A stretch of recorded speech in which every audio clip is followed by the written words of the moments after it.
Chapter 5: The Fundamental Unit of Life.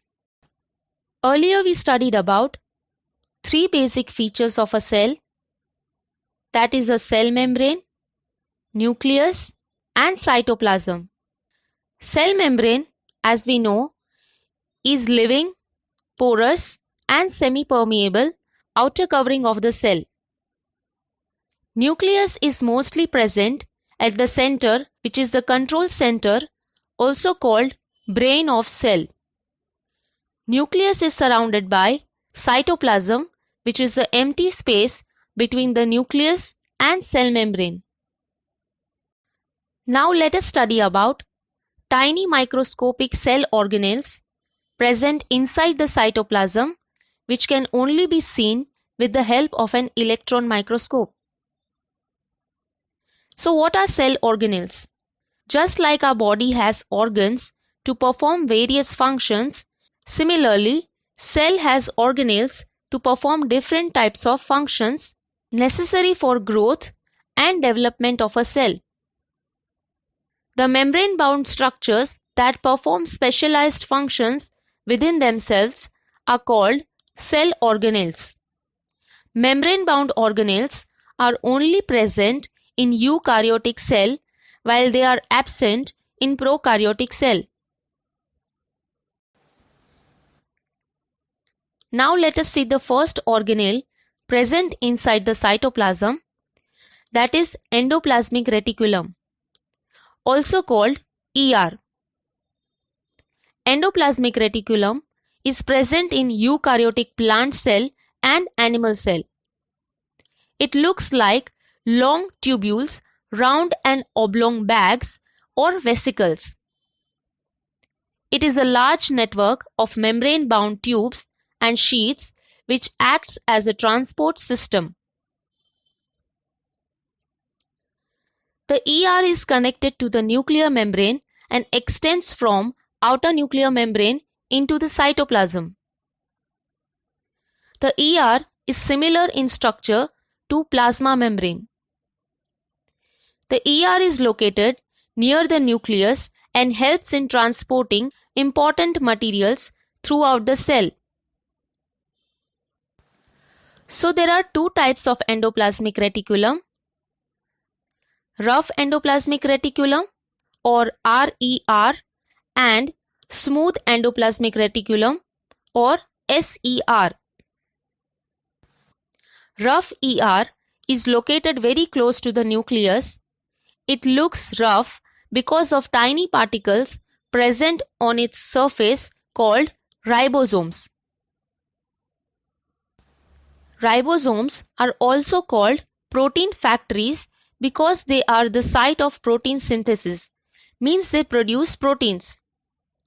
Rough ER is mainly formed of cisternae. Smooth ER or SER.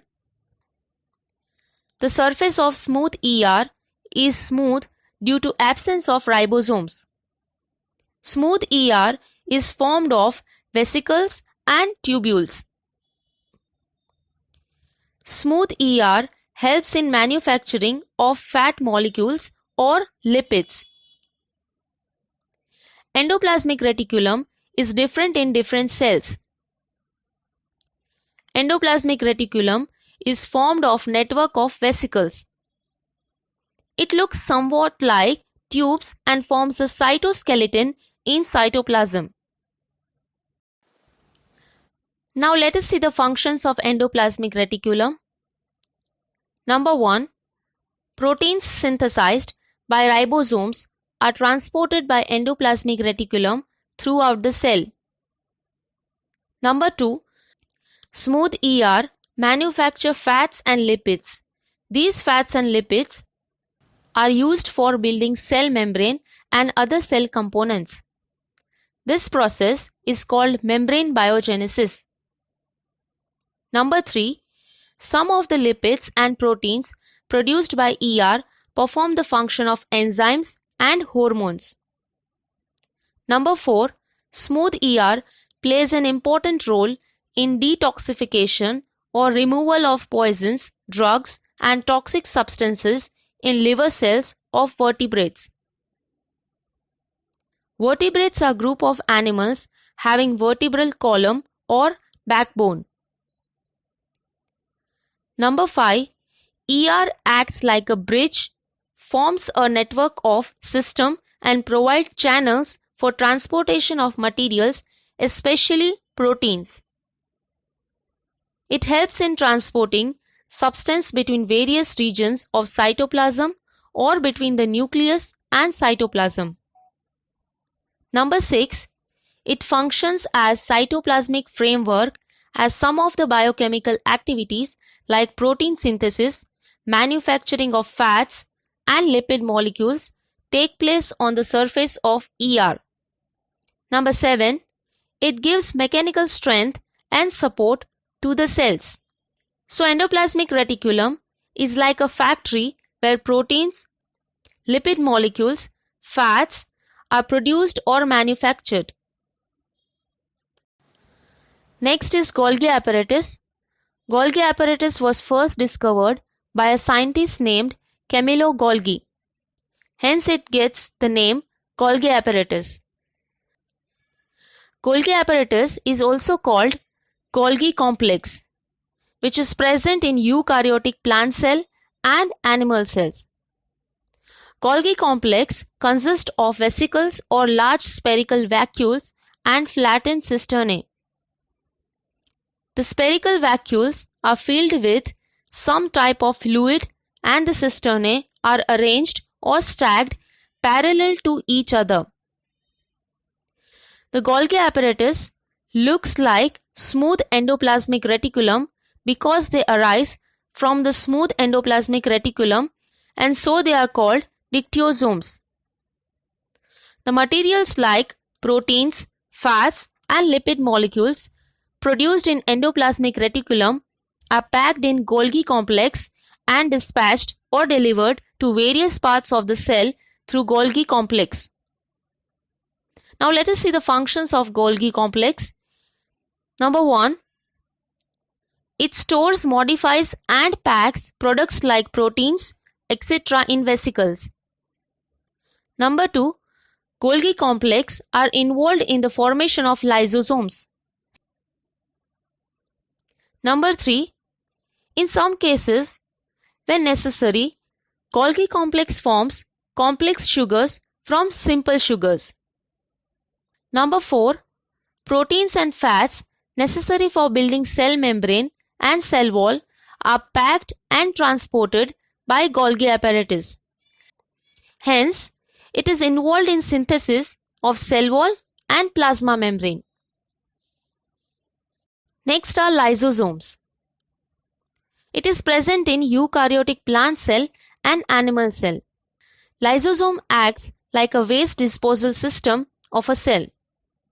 Just like our body removes waste materials with the help of excretory system, similarly, lysosomes also help cells to get rid of the waste materials produced inside the cell.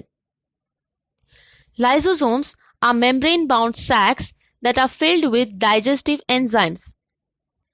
These enzymes are made by rough endoplasmic reticulum and transported to the lysosomes.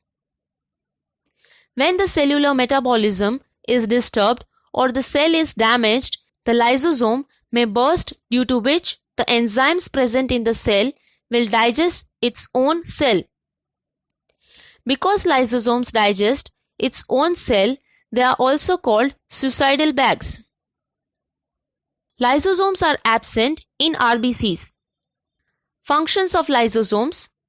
Lysosomes keep the cell clean by digesting any foreign material and worn out cellular organelles. Number 2. The digestive enzymes of lysosomes break down foreign material into small pieces and remove them from the cell. These enzymes, made up of proteins, can break down all organic materials. Number 3. During starvation, when the cell does not get any nutrients to produce energy, the lysosomes digest stored food contents and provide energy to the cell by autophagy, which is an important process of removing or cleaning damaged cells and regenerating new healthy cells. Next, let us see the next cell organelle called mitochondria. They are found in eukaryotic plant cell and animal cell. Mitochondria were first observed by Kolliker in 1880. Mitochondria are double membrane bound cell organelle. The outer membrane is very porous and the inner membrane is deeply folded into finger-like projections. These projections are called cristae. It creates large surface area for chemical reactions to generate ATP. The space between outer and inner membrane is called intermembranous space. Mitochondria are self-replicating, means they are able to produce other mitochondria by itself. Mitochondria is the largest cell organelle in animal cell. Functions of mitochondria. Number 1. The energy required by cell for various cellular activities is generated inside the mitochondria. Hence, it is also known as powerhouse of the cell. Cellular respiration occurs in mitochondria. So, mitochondria is the site of cellular respiration.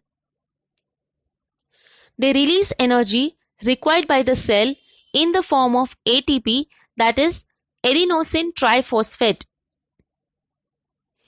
ATP is the energy currency of the cell. Number 2. Whenever the cell requires energy, ATP molecule breaks down and generates energy. This energy is used for metabolic activities of the body. Number 3. Mitochondria are organelles which have their own DNA and ribosomes. As they have their own DNA and ribosomes, they are self-replicating and are able to make their own proteins. Number 4.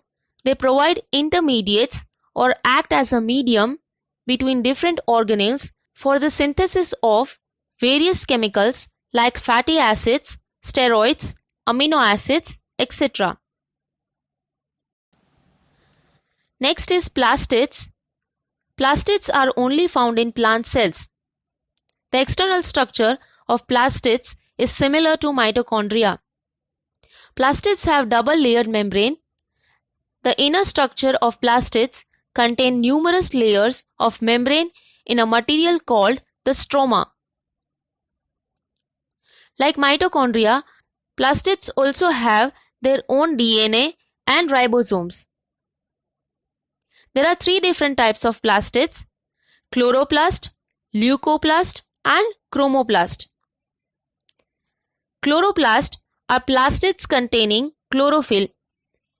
Chlorophyll is green pigment present in plant cells, mostly in leaves. Chloroplasts are known as the kitchen of cells, as chlorophyll present in them help in the process of photosynthesis. Functions of chloroplast. Chlorophyll pigment present in chloroplast absorbs sunlight for the process of photosynthesis. Next is leucoplast. Leucoplasts are white, colorless plastids. They can change into other types of plastids.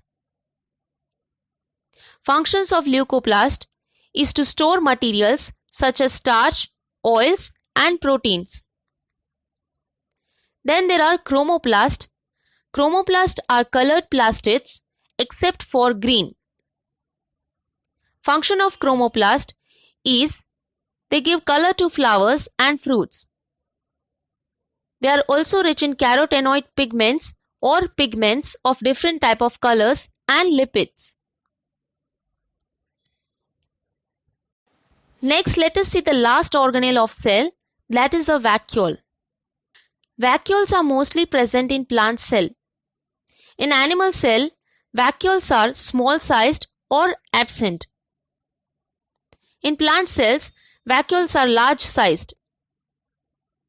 Vacuoles in plant cells occupy 50 to 90% of the total cell volume. Vacuole is covered or bounded by a membrane called tonoplast. Vacuole are storage sacs for solid or liquid substances. Functions of vacuole. Number 1. Vacuole are full of cell sap or water and other substances. Cell sap provides turgidity and rigidity to cell in plants, which helps cell to swell and shrink. Number 2. Many substances like amino acids, sugars, organic acids and proteins are stored in vacuoles. Number 3. Food consumed by amoeba are stored in food vacuoles. Number 4. In some unicellular organisms, vacuoles also play an important role in expelling or removing excess water and some waste from the cell. So these are the organelles present in the cytoplasm of a cell which perform specific functions like producing energy, protein synthesis, fat synthesis, etc. Now let us see how cell division takes place by mitosis and meiosis. New cells are formed in an organism in order to grow, replace cells that are old, dead and injured, and form gametes during sexual reproduction. Cell division is a process of formation of new cells from the pre-existing cells. So cell division are of two types: mitosis or mitotic cell division and meiosis or meiotic cell division. First, mitosis or mitotic cell division. Mitosis or mitotic cell division occurs for growth of organisms and to replace old, dead or injured cells. The nucleus of pre-existing cell called mother cell divides to form two identical daughter cells. The nucleus of two daughter cells have same number and kind of chromosomes and are similar to each other. For example, cells of an organism like blood cell divides to form new blood cells, nerve cell divides to form new nerve cells. Next, meiosis or meiotic cell division occurs in the sex organs of sexually reproducing cells. The gametes, that is a sperm and an ovum, are formed by this kind of cell division. After meiotic cell division, the male gamete or sperm and female gamete or ovum unite to form a zygote. Zygote after fertilization give rise to an offspring. The process of meiosis occurs in two stages, meiosis 1 and meiosis 2. In meiosis 1, the nucleus of pre-existing mother cell or germ cells divides into two daughter cells. Each daughter cell has only half number of chromosomes in comparison to mother germ cell. Then in meiosis 2, the two daughter cells further divides to form four daughter cells or gametes. So in this way, male gamete or sperm cell and female gamete or egg cell are formed by meiotic cell division. So mitosis and meiosis are the two types of cell division. So here we finish the last topic of this chapter.